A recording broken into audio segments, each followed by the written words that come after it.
Alright, hey guys, welcome to another replay cast here with Rifkin and Zeph. Again, if you enjoy our casting, you can find our Twitters at the bottom part of the screen if you want to talk StarCraft or get to know us or follow us. And what we're doing, don't be shy, that's at RifKings, and I am _Zeph. Zeph, who do we have spawning where? In the bottom right hand corner we have our red Protoss. It is none other than Grubby. And his opponent spawning in the lower left corner of Newkirk City, it is the blue Zerg, LzGaMeR.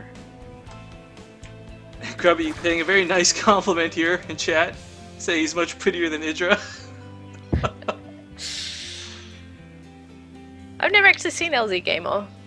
He's a pretty handsome guy. I believe, maybe I'm misspeaking, I think he's the one that's in Control's brother. Really? I didn't even... Wow, I'm out of the loop. I had no idea In Control even had a brother.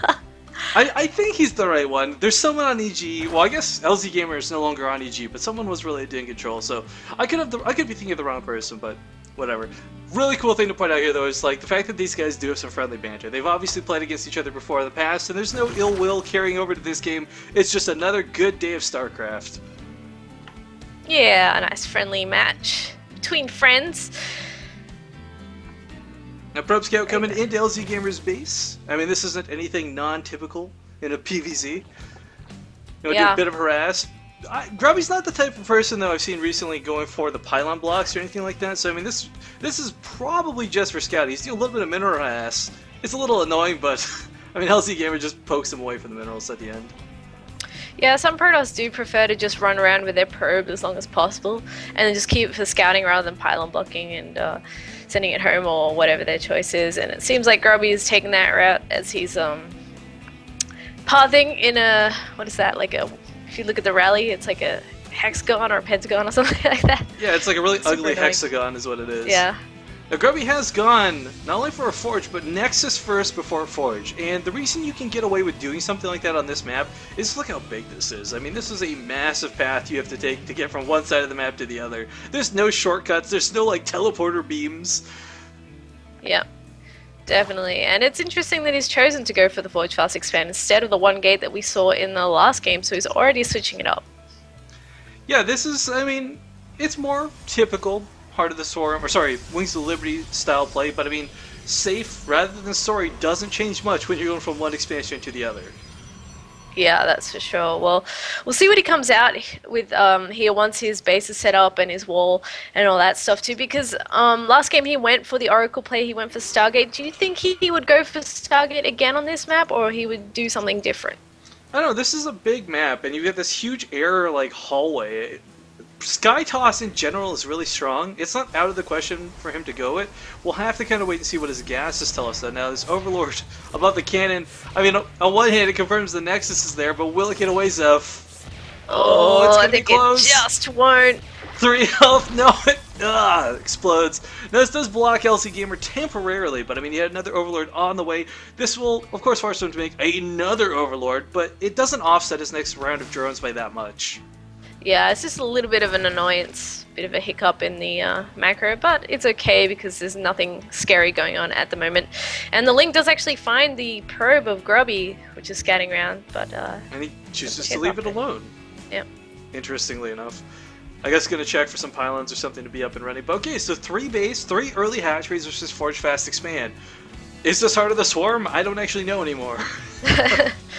Yeah, well, I mean, it's still quite a common opener, and I have to say, I actually don't like the option for the third that LzGaMeR took here. It is a really awkward spot to defend, especially against pushes. You know, they're going to be attacking into a nice choke and really annoy you, especially if they get in between your natural and third base. I actually like the one above the natural, like to the north of the map. Yeah, I think most people do. But okay, hang on. You were asking about Sky. It looks like we're going to see it once more. Grubby going for that Stargate.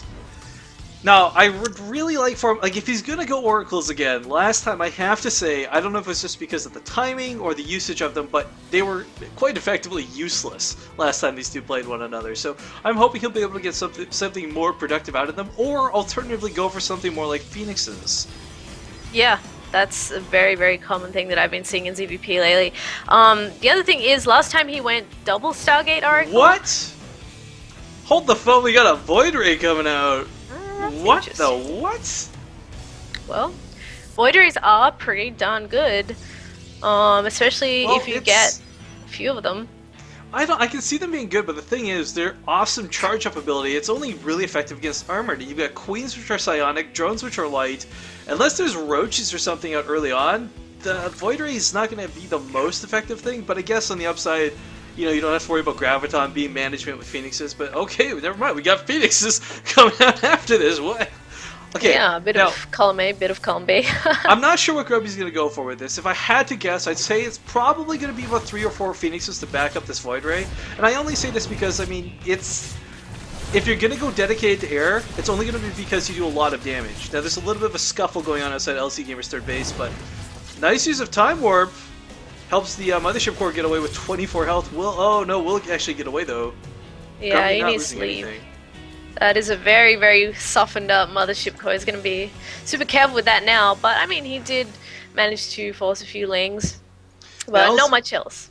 LzGaMeR going for melee upgrades this time, Zeph. I mean, this is kind of really wonky. This is not at all what we saw the first game. Yeah, I don't think does he even know about this air army coming his way? No, he has no idea. There's no Stargate scouting or anything. No, once again, he has not positioned his overlords around the Protoss base, so he's really playing blind here.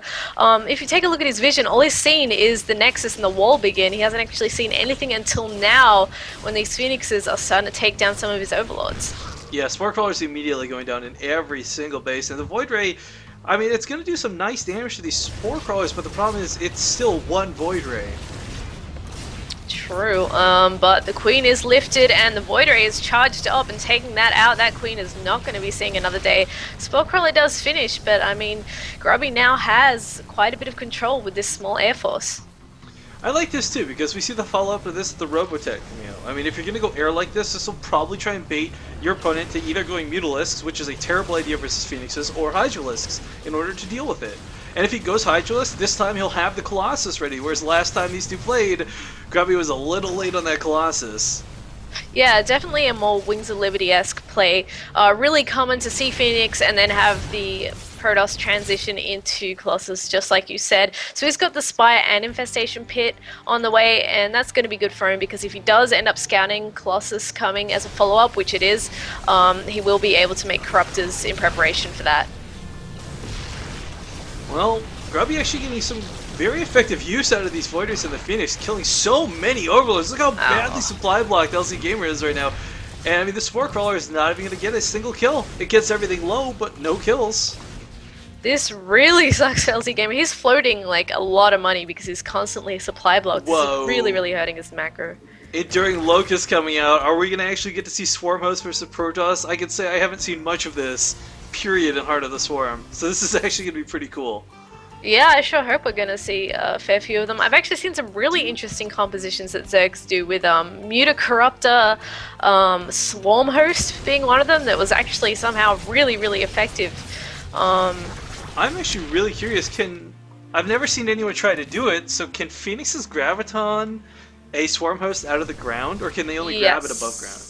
I'm pretty sure they can grab it out of the ground if there's an observer. Ooh, that could not be good. That might not be good for LzGaMeR then. Yeah.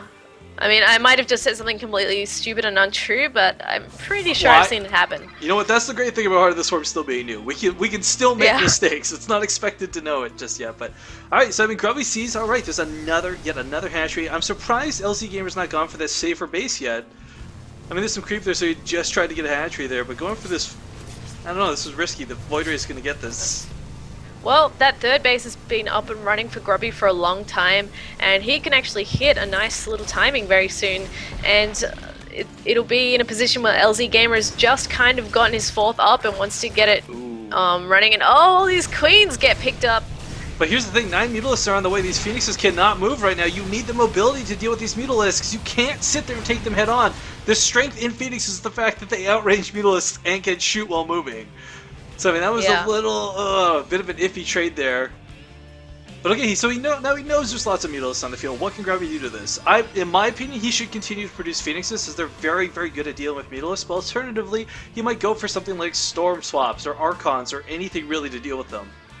I mean, Stalkers, they're not the best choice.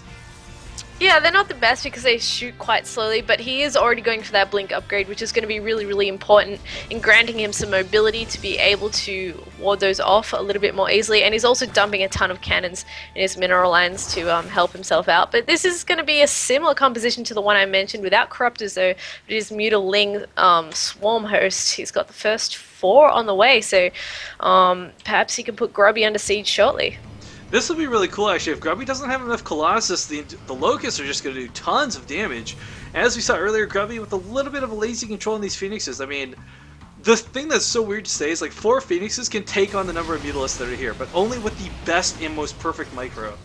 Yeah, that's the downside of Phoenixes. You have to pay so much attention to them to make sure you don't lose them to the mutas that it can often just like not be worth it and try and defend, like you said, on a Storm Switch, Blink Stalkers, and making sure you have the proper static defense.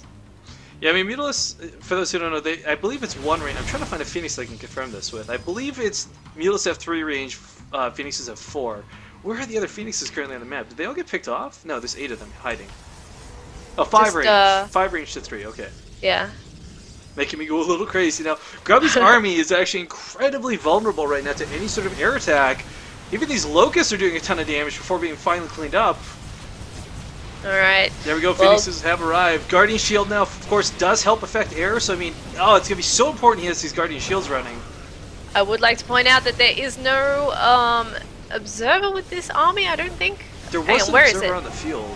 Okay, it is with his army now, so he will be able to see those swarm hosts, but the problem is closing the gap and actually getting in there and taking them out without the rest of the Zerg army tearing him to pieces. Looks like he's doing a good job so far, though. Oh, but here come the Mutalisks right into the heart of everything, and these Phoenixes are not microing the way they need to. There are Corruptors out with us now, too, but a lot of the Mutalisks have been cleaned up, but so have the Colossus! Wow, there's so much left over for Grubby, though. These I think he got the Observer. Did he? I think he did. Oh, no, actually, let's click on it. No, it's still in the army. I just couldn't see it through that mess. Yeah, but if he had gotten the Observer, I mean, if he had got that Observer, there'd be no way to deal with these Swarm Hosts, period. But okay, so I mean, both players kind of walking away from that engagement, not in the best shape. Grubby with huge Warpins, though, resupplying his army very quickly. Now he has Blink on his Stalkers as well. Checking the upgrades here, it is 2-1 versus the, I believe, 0-2 by the looks of it. Oh no, I still really like the position of Grubby because he continued to reinforce for a little bit, so he's going to go attack again. And LzGaMeR was actually making 16 drones, so he doesn't actually have any units apart from these Corruptors and few mutas to deal with this. The worst is getting caught with your pants down while droning, but these Phoenixes, they're trying so desperately to deal with it, but the Corruptors take so many hits from the Phoenixes. Grubby's got to be careful because the Mutalisks are going to start doing a ton of damage if left unattended. But no, he's actually cleaning these up, surprisingly enough. Another Colossus comes over here too, and this is suddenly not looking so good for LzGaMeR. Definitely not. These Phoenixes are actually doing a fantastic job.